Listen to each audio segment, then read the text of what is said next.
کے پاس دو بدعقیدے آئے. سنن دارمی کے اندر یہ روایت موجود ہے.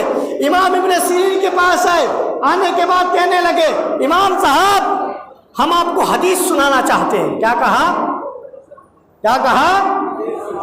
ہم آپ کو حدیث سنانا چاہتے ہیں. کیا سنانا چاہتے ہیں؟ ہم آپ کو حدیث سنانا چاہتے ہیں.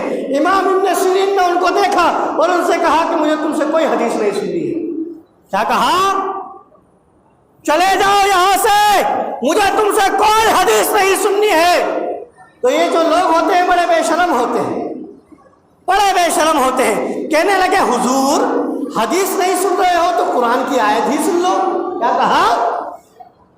حدیث نہیں سن رہے ہو تو قرآن کی آیت ہی سن لو. تو کیا ہونا چاہیے تھا؟ اگر سیدھا سادہ مسلمان ہوتا تو کہتا کہ یار چلو سنا دو, اچھی بات ہے, حدیث قرآن ہوگی میرے گھر میں, ویسے بھی بے نمازی ہوں, بے برکتی انسان ہوں, تو سنائے گا تو ہو سکتا ہے میرے گھر میں برکت ہو جائے. امام ابن سیرین سے وہ بدعقیدہ کہنے لگا حضور کو حدیث تو نہیں سن رہے ہو, قرآن کی آیت ہی سن لو. امام ابن سیرین نے کہا نہ میں تجھ سے قرآن سنوں گا, نہ میں تجھ سے حدیث سنوں گا. اور اس سے بڑھ کر آگے بات کہی, کہنے لگے کہ اب تو یہاں سے اٹھتا ہے یا میں اٹھ کے چلا جاؤں. کیا کہا؟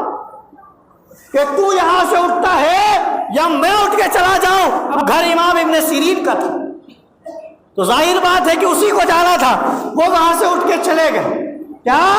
وہ وہاں سے اٹھ کر چلے گئے اور جانے کے بعد اب چونکہ شاگرد وہاں موجود تھے, ان کے شاگرد عرض کرنے لگے حضور آپ سے تو یہ قرآن کی بات کرنے کے لیے آئے تھے, آپ سے تو یہ حدیث کی بات کرنے کے لیے آئے تھے.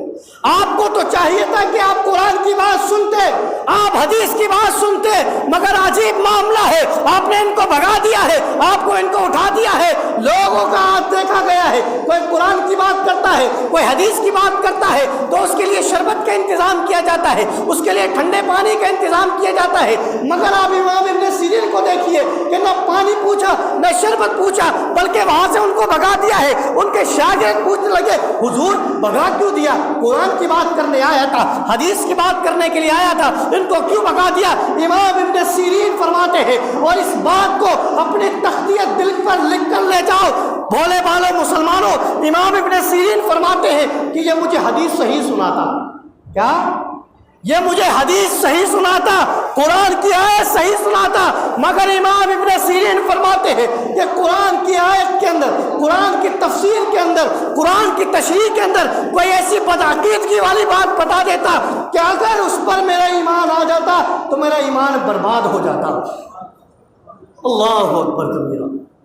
یہ امام ابن سیرین جو تابعی ہے, تابعی جنہوں نے علم کن سے صحابہ سے حاصل کیا ہے, وہ امام ابن سیرین کہہ رہے ہیں کہ کوئی اس نے ایسی بات کی, بدعقیدگی کی اور میرے دل میں بیٹھ گئی تو میرا ایمان خطرے میں آ جائے گا.